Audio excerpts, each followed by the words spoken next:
ការអាប់ដេតតាមពិតយើងធម្មតាយើងការធ្វើការអាប់ដេតណាមួយគឺចង់ឲ្យមានភាពល្អប្រសើរបាទដោយទូរស័ព្ទរបស់យើងចឹង iPhone ហ្នឹងបាទពី iPhone 4 iPhone 5 6 7លោដល់17ហើយឥឡូវចឹងណាបងចឹងការអាប់ដេតហ្នឹងប៉ុន្តែយើងអត់អាចចោលបាននៅគេហៅថាពីបច្ចេកទេសវិញមានថា user experience អូម៉ាកាធ្លាប់ដូចបងខ្ញុំធ្លាប់ចុចអានេះវានៅនេះហើយយើងអាប់ដេតយើងអត់យល់យើងចេះតែដូរប្រេះប្រដាស់អញ្ចឹងអត់យល់ពីបទពិសោធន៍ឬក៏ user experience ហ្នឹងអញ្ចឹង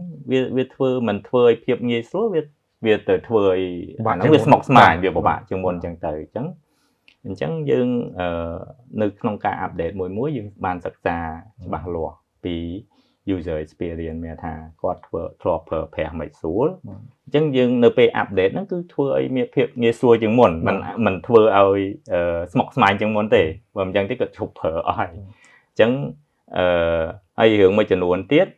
នៅពេលដែលយើងមាន feature ថ្មីអញ្ចឹង feature ថ្មីហ្នឹងតែយើងណែនាំគាត់យ៉ាងម៉េចអញ្ចឹងនៅក្នុង app ហ្នឹងធម្មតាវាត្រូវមាន alert ចេញមកមាន alert ប្រាប់អញ្ចឹងទៅហើយក៏វាមានការអីតិចថាអូអានេះមិនឲ្យគាត់យល់ដឹងថាអូអានេះជា feature ថ្មីហើយនេះវាប្រើហ្នឹងគឺសម្រាប់អីគេបាទសម្រាប់transfer ឧទាហរណ៍ transfer ពីមុនគាត់ចុចច្រើន click អីចឹងទៅឥឡូវយើងអត់បាច់នេះយើងក៏ចុចហើយយើងគ្រាន់តែ authenticate មួយ face មួយអីយើង live នេះអីចឹងទៅយើងទៅចឹងទៅឧទាហរណ៍បាទបើសិនជាចុះបើសិនជាគាត់អត់អាប់ដេតហ្នឹងវាជាលក្ខខណ្ឌតម្រូវរបស់គ្រឹះស្ថានហិរញ្ញវត្ថុឬក៏យ៉ាងម៉េចបើសិនជាគាត់អាប់ដេតគាត់ចង់ប្រើអាចារ្យនោះមានភាពងាយស្រួលចឹងតើសុខសុវត្ថិភាពនៃ mobile app នោះវាល្អសម្រាប់អតិថិជនសម្រាប់គាត់ទេអាប់ដេតមានពីរខ្ញុំចង់បញ្ជាក់មានថាទី1មានថាជាតកតងរឿង security ឬក៏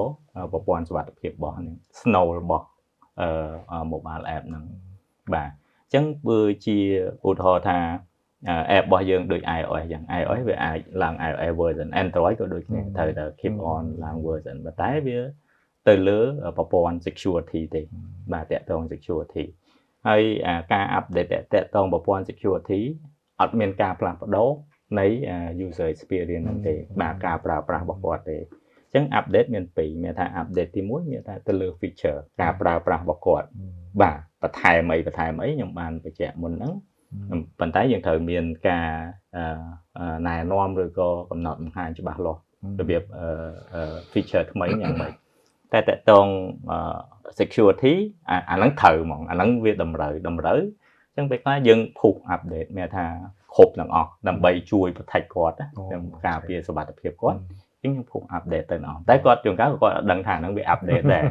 បាទបើការបត់ពិសោធន៍គាត់ប្រើប្រាស់នៅដដែលទេបាទគាត់ថាបញ្ហាចម្បងមួយនៅពេលយើងឡើង security ខ្ពស់វារឿងជួនកាលរឿងទូរស័ព្ទរបស់គាត់ជួនកាលទូរស័ព្ទគាត់ចាស់app របស់យើងនឹងមកថ្មីបាទ feature មួយចំនួនវាអាចយឺតហើយមួយទៀតវាអាចវាអត្តនាការចំណុចមួយចំនួនណាបងបើអញ្ចឹងអាហ្នឹងក៏យើងអាចតាក់ទងយើង support គាត់យ៉ាងម៉េចទោះគាត់ប្រើទូរស័ព្ទយ៉ាង version ចាស់ហ្នឹងក៏យើងមានណែនាំគាត់ដែរថាបងឡើង OS version ឬអីចឹងទៅដើម្បីឲ្យវាមានដំណើរការជាមួយ app ហើយក៏យើងមានការបញ្យល់